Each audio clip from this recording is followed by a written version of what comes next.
बिस्मिल्लाहिर्रहमानिर्रहीम। सामईन अस्सलामु अलैकुम वरहमतुल्लाहि वबरकातुहू। ये सीडी आपकी खिदमत में शोबा दारुल इशाअत कराची की जानिब से पेश की जा रही है। मिलने का पता दारुल इशाअत उर्दू बाज़ार कराची पाकिस्तान। Email ishaat@digicom.net.pk।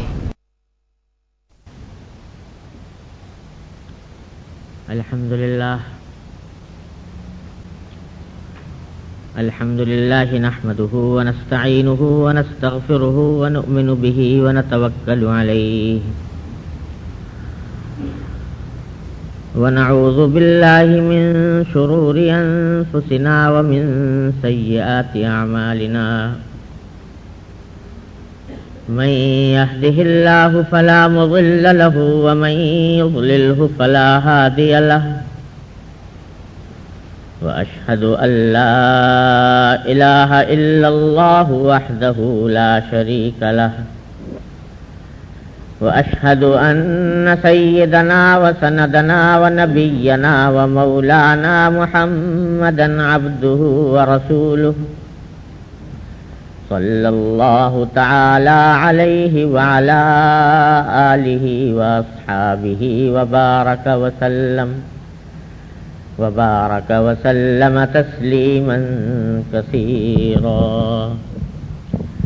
अम्मा बअदु फअऊज़ु बिल्लाहि मिनश शैतानिर रजीम।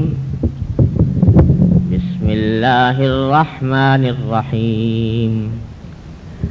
या अय्युहल्लज़ीना आमनु उदखुलू फिस्सिल्मि काफ़्फ़तन वला तत्तबिऊ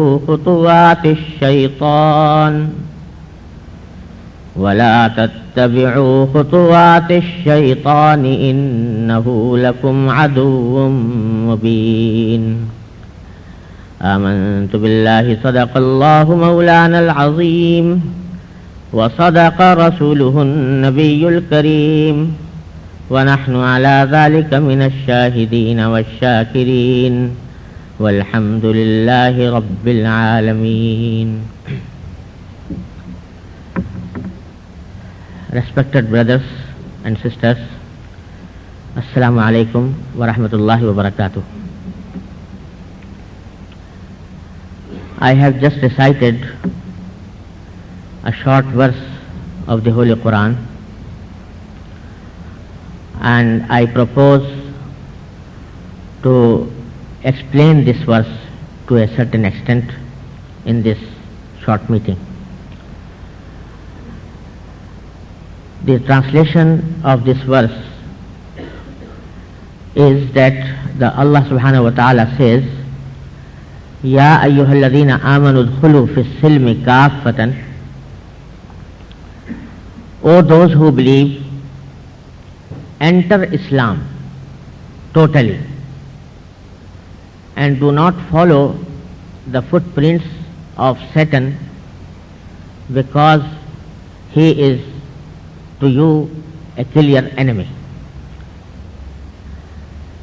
This is the verse of the Holy Quran which I have chosen for today's conversation for a certain reason. Every Muslim feels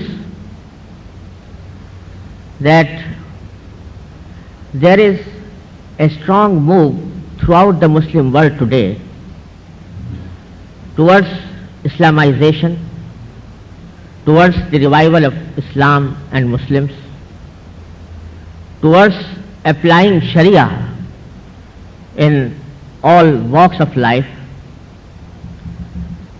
and this move is generally termed as Islamic awakening. And we find in each Muslim country, in every Muslim country, but in every country where there are Muslims, that there is a strong zeal towards adopting Islamic teachings in their practical life. Although the Muslim governments, the governments of the Muslim states, are normally and generally trained under a Western system of education, and they seem to be not inclined to implement Sharia in their respective countries. Rather, some of them seem to be inimical towards the movement of Islamization. Yet, in the common people, in the youngsters, in the public, there seems to be an uplift toward Islamization. So much so that I remember that some 10 years ago, I had an opportunity to travel to a well-known Muslim country as a member of a goodwill delegation from Pakistan towards that country. And our delegation resolved to present a gift of a copy of the Holy Quran to the head of state of that country. But later on, the leader of our delegation has informed us that the protocol of the head of the state has refused to accept the copy of the Holy Quran as a gift to the head of the state, because they said it may be misconstrued and it may go against their policy of secularism. So the governments are so that they are not willing to accept a copy of the Holy Quran as a gift given by some of their Muslim brothers. But in the very country, I found that there are mosques full with youngsters, full with young people, young males who come to the Jamaat, and after every Jamaat they have a congregation where they read some Islamic book, and each masjid has a similar society of those youngsters. There was no formal link between the one society with the other. Each masjid has its own society, having no formal tie, having no formal relation with the society of other masjids. But this movement is going on throughout the country. So, the Muslims, a common Muslim, feels in his heart a strong zeal towards Islamization. But at the same time, we find that there is another strong movement against this Islamization. They strive for establishing a secular system in the Muslim countries. They are against any movement which tends to bring an Islamic order in a country. They say that religion or Islam has nothing to do with the practical life and socio-economic life of a country, and they blame the people who are in favor of Islamization. They blame them that they are backwards, they are fundamentalists, they are reverting the clock back, they are against progress. These blames are oftenly heard by the Muslims from certain quarters of these secular people. And it is generally said that this is the 20th century and we are entering into a 21st century. How can we governed and ruled by the rulings, by the ahkam delivered some 1400 years ago? So these are the questions which have been raised and are being raised in nearly every Muslim country. So I have chosen this verse of the Holy Quran because this verse, if studied in depth, provides a clear answer to these objections, to these questions. As I have said earlier, the Holy Quran says, "O those who believe, enter Islam totally, and do not follow the footprints of the Satan, because he is a clear enemy to you." I want to restrict myself to the 2 points which need consideration in this holy verse. First is udkhulu fi silm, enter Islam. What does it mean? And the second one is kafatan, enter Islam kafatan, it means totally. So at the first instance we should consider that Allah subhanahu wa ta'ala in this verse is addressing the Muslims, those who have believed, because the verse has commenced from the verse, "O those who believe." It presumes that it addresses those persons who have already believed, who have already accepted Islam, who have already read kalima of La ilaha illallah Muhammadur Rasulullah. Still the verse says that, "O those who believe, enter Islam." So this indicates that only recitation of kalima of La ilaha illallah Muhammadur Rasulullah, or only declaring oneself as Muslim, is not enough unless one enter Islam. So the question arises, what Allah subhanahu wa ta'ala means when he says that enter Islam? When a person has already entered, when a person has already accepted the kalima of La ilaha illallah Muhammad Rasulullah, accept the kalima of shahada, ashhadu an la ilaha illallah, ashhadu anna Muhammad Rasulullah. Still Allah subhanahu wa ta'ala orders us to enter Islam. It means that entering Islam is something different, something more than accepting Iman and reciting the kalima of La ilaha illallah Muhammad Rasulullah. So what does Islam actually mean? It is generally felt, it is generally imagined that Islam means peace. It is not lexically correct translation of the word of Islam, although the root admits to this meaning also, but the original meaning of the word Islam is submission, total submission. If someone submits to another one, it is said in Arabic language that he has aslam ar-rajul, and that he has submitted to that one. So it means total submission to the Allah's commands, total submission to the injunctions imposed, orders given by Allah subhanahu wa ta'ala, either directly through the Holy Quran or through the messenger of Allah subhanahu wa ta'ala, that is the Holy Prophet sallallahu alayhi wa sallam. So Islam means total submission.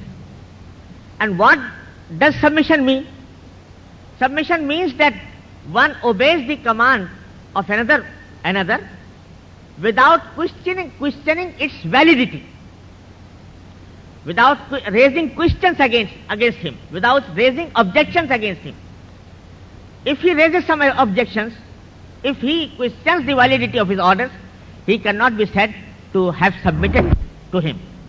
So total submission requires that when someone receives a particular command from Allah subhanahu wa ta'ala, either in the Holy Quran or in the Sunnah of the Holy Prophet sallallahu alaihi wasallam, he must submit to it irrespective of the fact that he does not understand the reason behind it.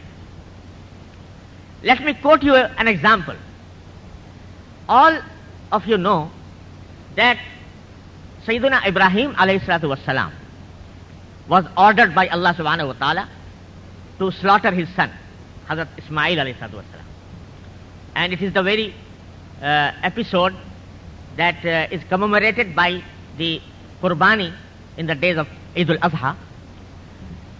So Hazrat Ibrahim alayhi salatu wassalam received a particular command from Allah subhanahu wa ta'ala: you slaughter your son.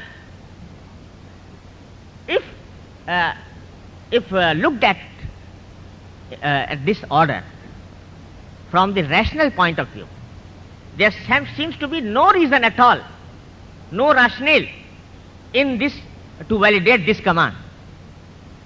Slaughtering one's son is a great sin, is a great offense, and a son who is not even mature, who is not even adult, is a minor son.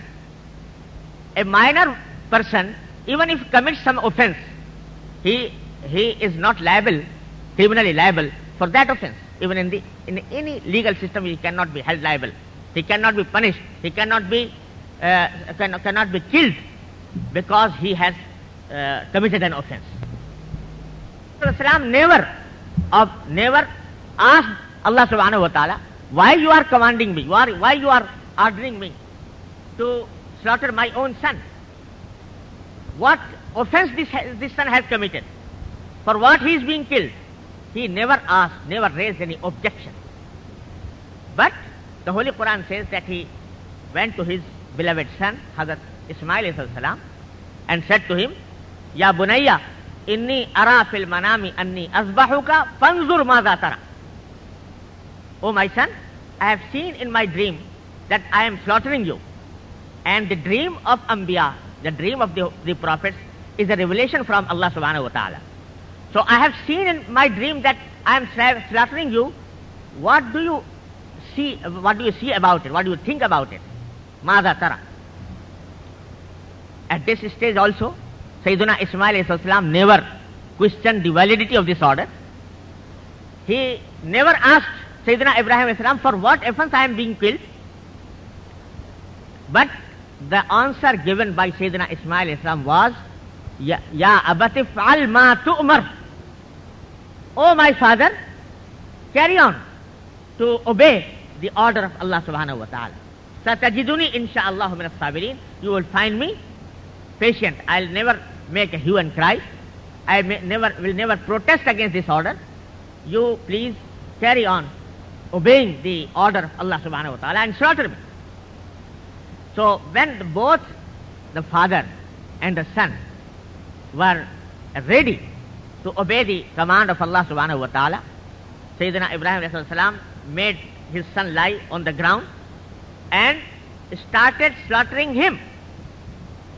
This episode has been mentioned in the Holy Quran, and at that stage Holy Quran says, Falamma aslama. Falamma aslama.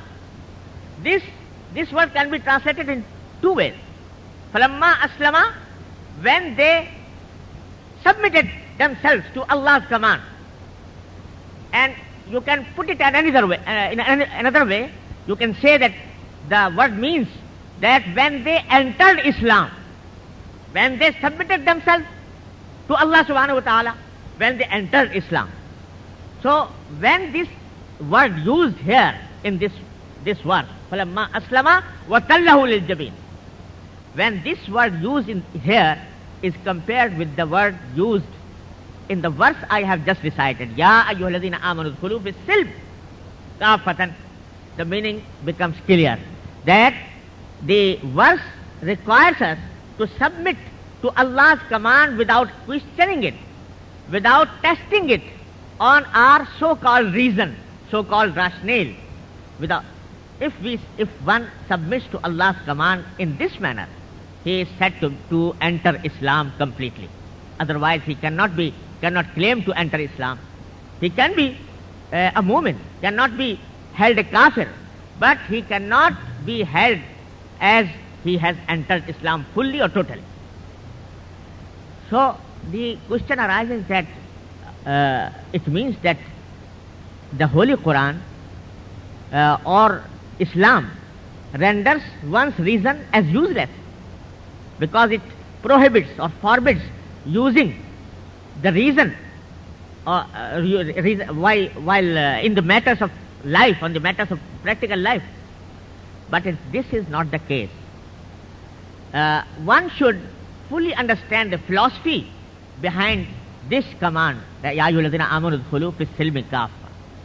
In order to explain this philosophy, I would draw your attention to the fact that Allah subhanahu wa ta'ala has sent human insan here in this world, and he has to live in this world, and in order to live in this world peacefully, in order to fulfill his needs, he requires knowledge.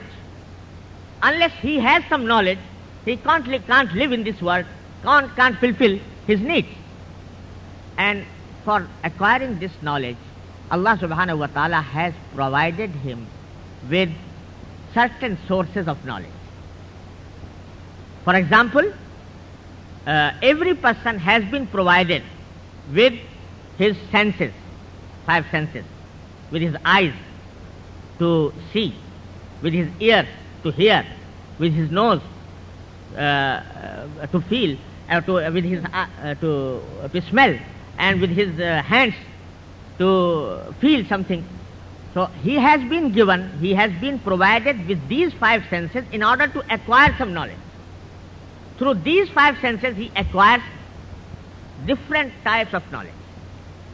But you can see that each source of knowledge from these 5 sources has its own limit, has its own dominion, has its own sphere of work, has its own jurisdiction beyond which it cannot work. The eye can see but cannot hear. The ear can hear but cannot see. The nose can smell but he cannot hear or see. Each source of knowledge has a particular function and a particular sphere of work beyond which it cannot work. If somebody wants to use his eyes in order to hear something, he will definitely be held as foolish, a stupid person, because the eyes were not created to hear something. They have been created to see, and he is using these eyes in a sphere that is not the sphere of eyes. It doesn't mean that eyes are useless. Eyes are useful, but in the dominion, in the sphere of work for which they are created. If somebody uses them to hear something, he is the stupid man. So each source of knowledge has its own sphere of work beyond which it cannot work. It cannot function. But there is a stage where these 5 senses cannot provide knowledge to a person. At that stage, Allah subhanahu wa ta'ala has provided us with another source of knowledge, which is called reason. This reason can be used and is used where these 5 senses cannot work, where the dominion of these sources of knowledge ends and they cannot work. At that stage, Allah subhanahu wa ta'ala has given us reason in order to understand, in order to reach at certain conclusions. For example, this is a microphone before me. I can see that the color of this stuff is yellow. I acquired the knowledge of its being yellow through my eyes. I can see that it is a microphone. I touched it, I felt it, and through my hands I come to the conclusion. I acquired the knowledge of its being made of plastic, for example. But these eyes, ears, hands cannot help me acquiring the knowledge of the person who has made this microphone. I can't acquire the knowledge who has made this microphone by seeing him, by hearing the name of him, by feeling this microphone, because the person who has made this microphone is not before me. I can't see him. But while using my reason, when I use my reason and say that such a systematic instrument, which is such useful instrument, cannot be created on its own. There should be someone who has made or manufactured this microphone. So I came to the conclusion, I got the knowledge of the person who has manufactured this microphone through my reason. But just as the 5 senses, the work of the 5 senses is not unlimited, it is restricted to a particular sphere. Likewise, the work of reason is also not unlimited. There is a stage where the reason also cannot work. At that stage, Allah subhanahu wa ta'ala has provided us with another source of knowledge, which is called the divine revelation. Wahyullah, the divine revelation. This divine revelation comes where the reason, the human reason, cannot work, cannot provide an accurate knowledge to a person. At that stage, the divine revelation comes and guides the people. So, the reason is not useless. The reason is very useful instrument to understand things, but it has its own limits. When the divine revelation comes, the function of reason ends at that point. And the divine revelation actually only comes at a stage where one's reason cannot work. So when Allah subhanahu wa ta'ala's command or Allah's messenger's command comes, then that is a stage where the reason cannot help a person acquiring a correct knowledge. And that is why Allah subhanahu wa ta'ala provides us with the revelation through the Holy Quran and the Sunnah of the Holy Prophet sallallahu alaihi wasallam. So, if there comes a command from Allah subhanahu wa ta'ala, and someone says that I want to test this command on the touchstone of my reason, unless I fully appreciate the rationale behind it, I can't accept it. So he is actually using reason in a sphere in which the reason cannot work, because Allah subhanahu wa ta'ala has given us for that sphere another source of knowledge, that is the divine revelation. And that is why that if you look at the history of humanity, you can find that every evil, every vice has been justified on the rational argument, on the ground of rational argument. You can see the history of philosophy. You can see the history of the ideologies. There are ideologies and philosophies which have become so notorious in our days, but when they were flourishing, they were advancing so reasonable arguments that could appeal a reasonable person. You know that fascism in our days is a notorious form of a political theory, fascism. But if you study the books of fascism, you will find that they have based their system on a very logical argument advanced by them. Every evil can be justified on the basis of reason. You know, I remember that there was a person named Ubaidullah ibn Hassan Qayrawani in early days of Islamic history. He was the leader of the well-known sect known as Karamita or Batiniya. He wrote a letter to his followers. He says that it seemed to me irrational, totally, that a person has a sister in his home and he marries another woman from outside and gives his sister to somebody else. Although his sister may be of much avail or much use for him and may prove more useful to him, to his life, than the other woman who comes to him from outside. So this is totally irrational act which has been suggested by the religious people. So this was the argument advanced by that person at that time.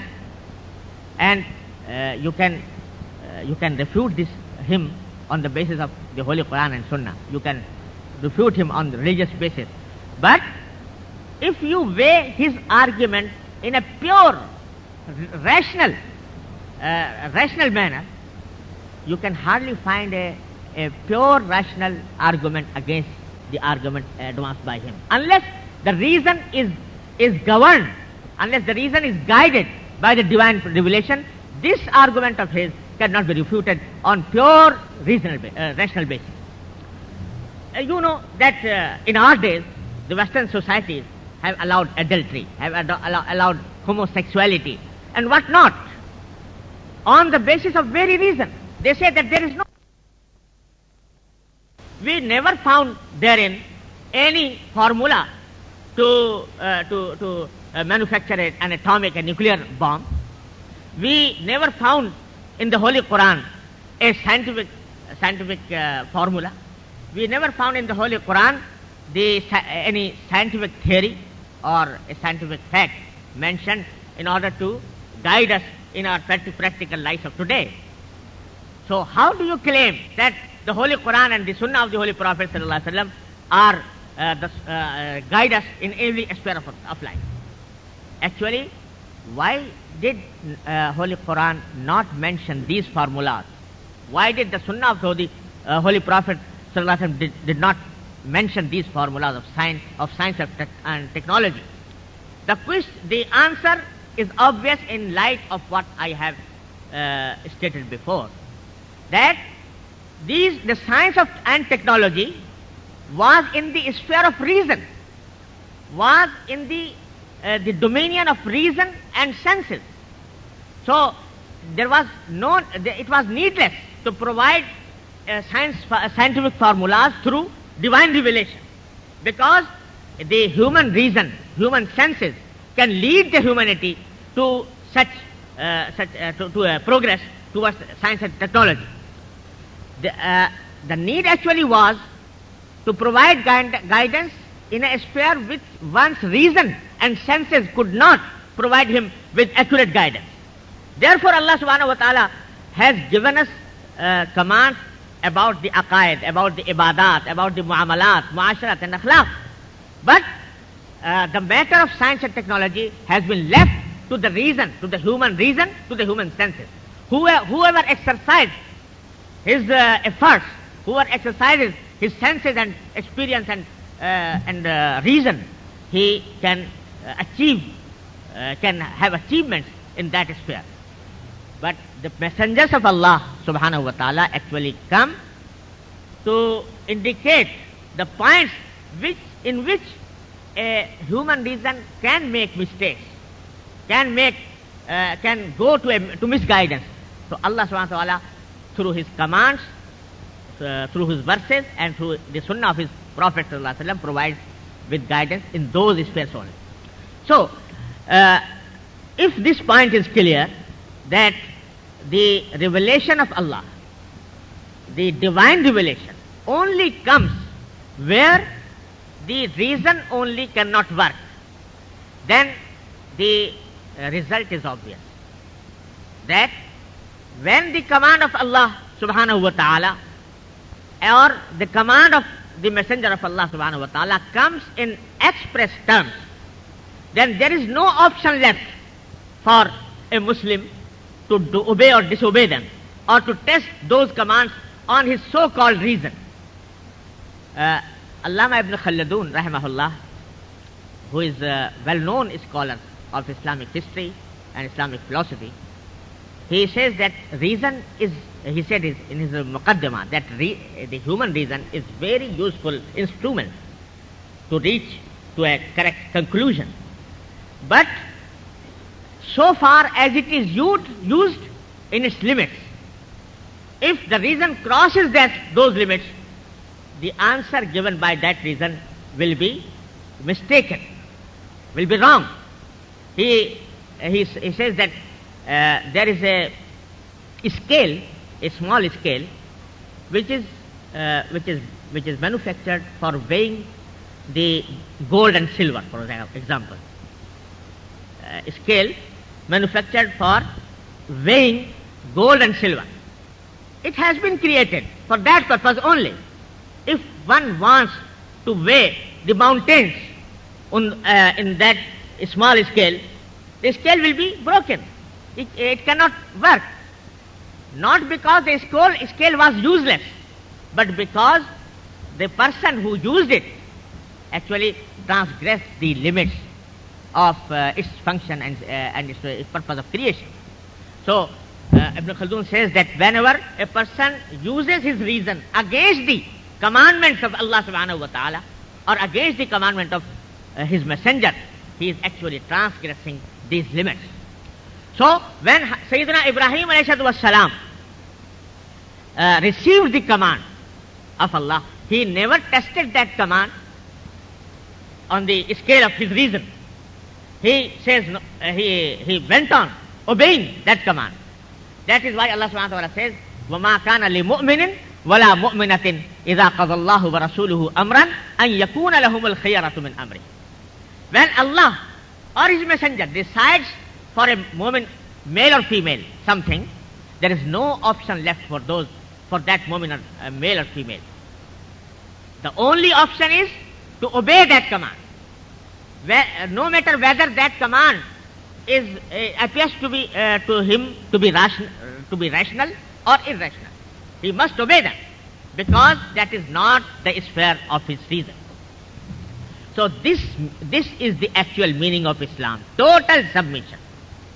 Udkhulu fi silm, enter Islam and submit yourself to Allah subhanahu wa ta'ala.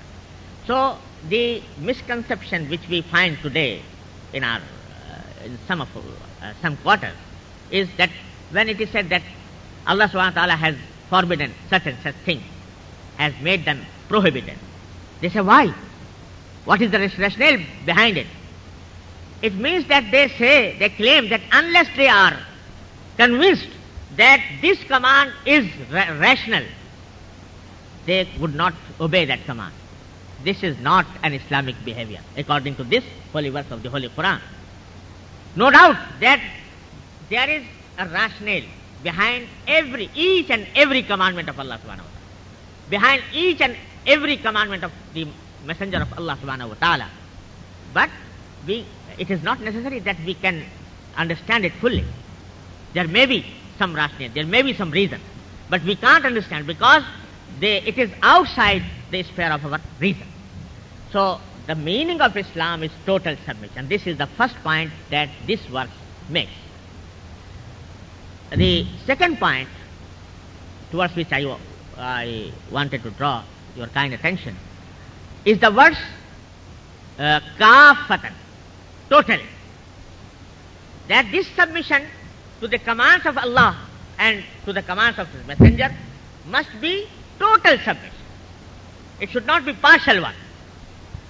So, a Muslim is the one who submits to the commands of Allah, not only in the mosque, not only in the homes, but also in the markets, also in the offices, also in the offices of the government, wherever he may be. He must surrender to the commandments of Allah subhanahu wa ta'ala. So this is another point that we sometimes neglect, and it is generally held, at least in practice, that Islam has been confined to these 5 types of worship only: namaz, roza, hajj, zakat. That's all. The Islam has been confined to these worships, to these ibadat only. One cannot refuse the importance of these ibadat. These ibadat are actually the pillars of Islam. But the point is that Islam is not restricted to them. Islamic teachings or Islamic commands are divided into 5 broad heads. One is ibadat, the second is muamalat, the third is muashara, the fourth is akhlaq, and the fifth is aqaid. So in our normal practice, we lay much stress on ibadat. Alhamdulillah, that is quite well. But we forget at the same time that Islamic teachings are not confined to these ibadat only. So much so that if you open a book of fiqh, Islamic fiqh, for example, Hidayah is the well-known book of Islamic jurisprudence, Islamic fiqh. If you open that book, you will find that it consists of 4 volumes. It is only one volume that is devoted for the ibadat. All the 3 volumes relate to the muamalat, to the muashara, to the ahkam of purchase and sale, to the ahkam of shirka, to the ahkam of partnership. It means that the 3/4 of Islam is muamalat and muasharat. 1/4 is ibadat, 3/4 is muamalat and muasharat and akhlaq. But it is very sad that we, as the Muslims of today, have totally forgotten the fact that Islam is not restricted to ibadat only. One is found to be very strict to salah. He performs 5 times prayers in masjid regularly, in the Safi Awwal. But when he goes to the market, he transacts, he enters into the transactions which are not halal, which are as forbidden as wine, which are as prohibited as pork. But still, he does not pay any heed to those ahkam of Islam. So this is partial submission. This is not total submission.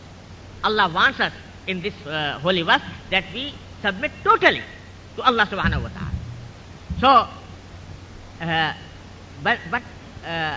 I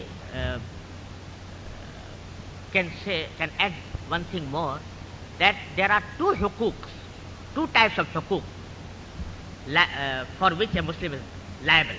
Hukukullah and hukukul ibad. Hukukullah are performed through these ibadat: namaz, roza, zakat, hajj,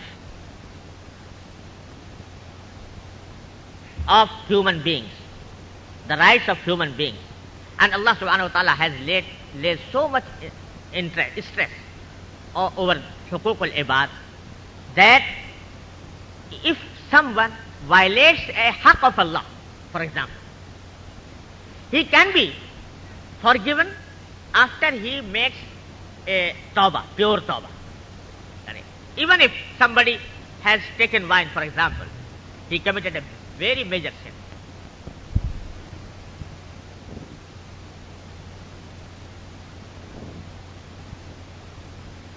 That sin, turns to Allah subhanahu wa ta'ala, says, Astaghfirullah Rabbi min kulli dhanbin wa atubu ilayh.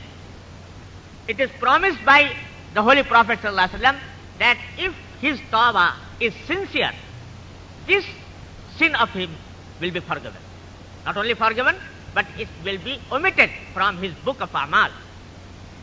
But the hukukul ibad are such that if somebody has violated the haqq of a certain Muslim or a kafir, a human being, and then he turns to Allah subhanahu wa ta'ala, he says, Astaghfirullah Rabbi min kulli dhanbin wa atubu ilayh, he cannot be forgiven by merely making tawbah, unless he pays the right to the rightful person, or seeks the forgiveness from that person whose right he has violated. So unless he does so, he cannot be forgiven. It means that the hukukul ibad are more important practically. Allah subhanahu wa ta'ala has given them more importance than his own rights. So much so that there is a well-known hadith. Hazrat sallallahu alaihi wasallam has said that at the day of Qiyamah, there will be, he said that he asked the companions sitting around him, asked the Sahaba, do you know who is the muflis? Muflis means bankrupt. Who is the bankrupt person? The Sahaba answered that we understand that the bankrupt person is the one who has neither dirham nor dinar. He has no money. That is the person who is bankrupt. Rasulullah sallallahu alaihi wasallam has answered, no, the actual bankrupt person is the one who came before Allah subhanahu wa ta'ala with a lot of namaz, with a lot of zakat, with a lot of sadaqah, with a lot of hajj and umrah. But when he reached in the presence of Allah subhanahu wa ta'ala, there was a crowd of persons claiming their rights against him. One said that he has taken my money. One says that he has deceived me. A crowd of persons claiming their rights against him. And they wanted Allah subhanahu wa ta'ala to set their claims from that person. So Allah subhanahu wa ta'ala will say that in this world there is the money, dirham or dinar are of no avail. The only currency which is prevailing in this world is the virtues, the virtuous deeds. So you can pay your creditors, pay the persons whose rights you have violated by giving him your good deeds. So Allah Rasulullah says that this will be the matter of setting off their claim, that somebody will go with his namaz, somebody will go with his sadaqah, somebody will go with his umrah, and he will remain empty-handed. Still there will be some persons who claim some rights. They say that we have not been paid.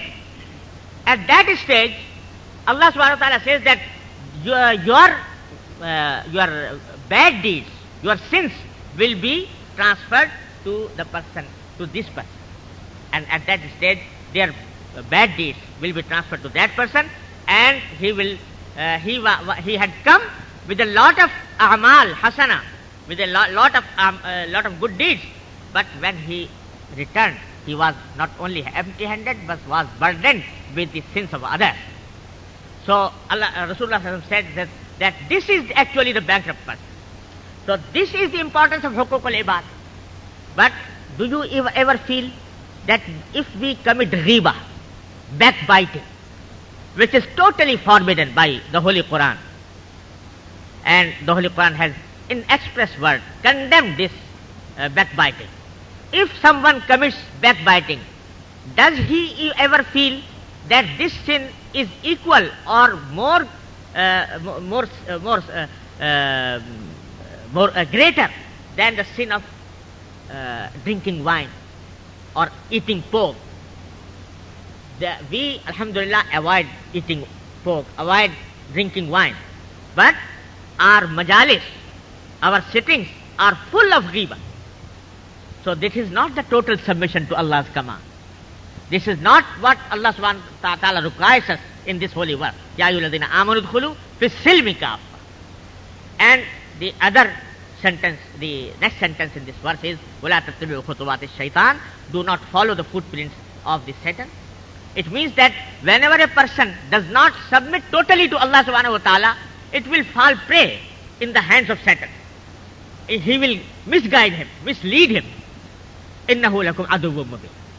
So I think that I have taken a lot of your time, and I should conclude now. But the point which I wanted to make and to stress upon is that Islam is not restricted to worships only, to ibadat only. It requires us to follow the commands of Allah and His Messenger in all walks of life, be in politics, in economics, in social sphere, in the homes, in markets, in everywhere. We are required to obey the commands of Allah, and that is why the Muslims feel that Islam is not a religion like other religions who are concerned with the ibadat, with some kinds of rituals only. Allah provides us guidance in every sphere of our life, and if we are Muslims, we should strive for establishing a complete Islamic order throughout the world. So this is the main reason for which the Muslims are striving, and this is the basic concept of Islamization. If we follow that concept, we adopt it in our lives, inshallah, we shall be rewarded by Allah subhanahu wa ta'ala, may be complying with the commandment of Allah conveyed to us through this holy verse. And with these words, I want your permission. Wa akhiru da'wana alhamdulillahi rabbil alameen. But before parting, I want to make two requests to all of you. One is that you are all aware that the event of Babari Masjid has become a problem throughout the Muslim world, and especially in India. And I was told that there is a great massacre of Muslims going on in India. So we must pray Allah subhanahu wa ta'ala for those Muslims, and we must raise our voices against this cruelty. And the other thing is that I was informed that today is the full moon eclipse tonight, and it is a sunnah of the Holy Prophet sallallahu alaihi wasallam that whenever this eclipse occurs, the Muslims should turn to Allah subhanahu wa ta'ala by offering prayers. In the case of moon eclipse, there is no jama'ah, but there is every person should offer his own prayer in his home unless the moon eclipse is finished. Thank you very much. Wa akhiru da'wana alhamdulillah.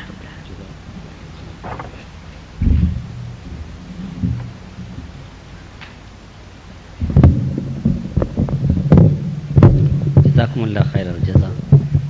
As I mentioned to you earlier, we can, just as Maulana will answer a few questions. Time is limited. If there are any questions, please.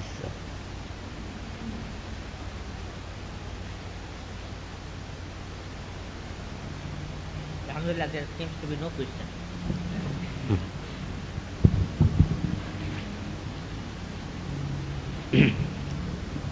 Because the lecture was against the question. I think Shabir Manubai has one question.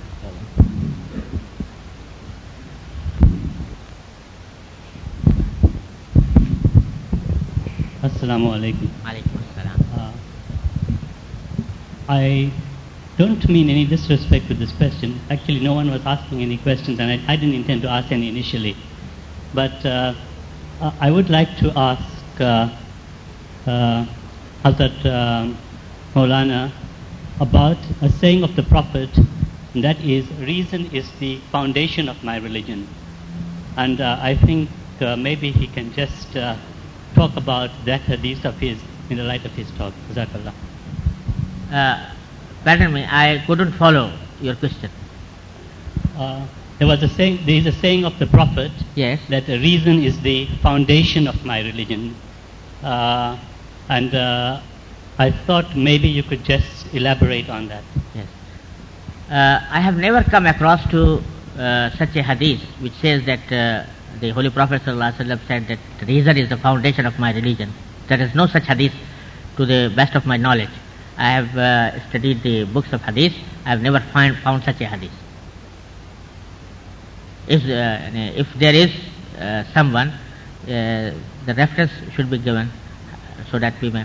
But the status of reason, as I have said earlier, is reason has a very wide area in which it can work. That area is where the Holy Quran and the Sunnah of the Holy Prophet has not given a specific guidance. In that sphere, the reason is allowed to work and play its role. But these wordings have never been found by me in any hadith.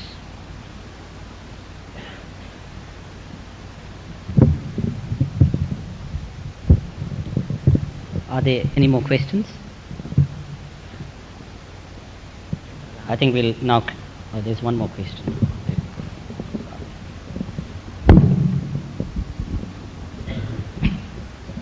Maulana Sahib, I believe that all of us here have learnt a great deal from your experience that you have shared with us this evening.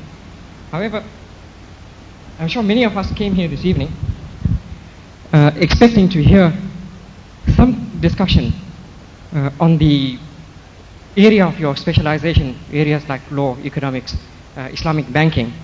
And while I don't want to address a specific question to you in any of those areas, I think it would help many of us here who are still groping with a lot of the difficulties that stand in the way of such programs, the Islamization program. And if you can just share some of your thoughts, some of your ideas about the kinds of obstacles that we tend to face and what way you see forward for us in this movement towards achieving the Islamization program that Pakistan to some extent has moved towards. Jazakallah. I'm sorry that I could not embark upon this subject, and had I been informed before, then I could divert my lecture to that direction. But unfortunately or fortunately, I don't know, I adopted another subject. But the economic position or the economic problems facing the Muslim Ummah is actually a very large subject, and it is very difficult to summarize it in a few minutes. It requires a lengthy lecture on the subject. So I regret that I cannot fulfill this request just now, right now. So, but there are certain articles written by me on the subject, and there is a magazine namely Al-Balagh in English, which is published regularly from our institution Darul Uloom Karachi, and the economic developments of the Muslim world and the economic interpretation. Certain articles appear regularly on that magazine, and I think that they will be of some help and some avail to you, inshallah. Thank you very much.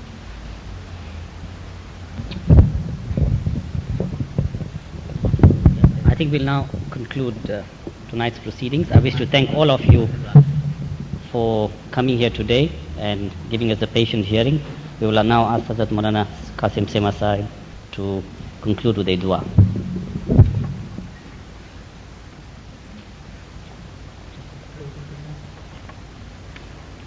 اللهم صل على سيدنا محمد وعلى آل سيدنا محمد وبارك وسلم. الحمد لله رب العالمين والعاقبة للمتقين والصلاة والسلام على رسوله سيدنا محمد وآله وأصحابه أجمعين. ربنا آتنا في الدنيا حسنة وفي الآخرة حسنة وقنا عذاب النار. ربنا لا تؤاخذنا إن نسينا واخطأنا. ربنا ولا تحمل علينا إصرا كما حملته على الذين من قبلنا. ربنا ولا تحملنا ما لا طاقة لنا به واعف عنا واغفر لنا وارحمنا أنت مولانا فانصرنا على القوم الكافرين. बिस्मिल्लाहिर्रहमानिर्रहीम। सामईन अस्सलामु अलैकुम वरहमतुल्लाहि वबरकातुह। ये CD आपकी खिदमत में शोबा दारुल इशाअत कराची की जानिब से पेश की जा रही है। मिलने का पता दारुल इशाअत उर्दू बाज़ार कराची पाकिस्तान। Email ishaat@digicom.net.pk।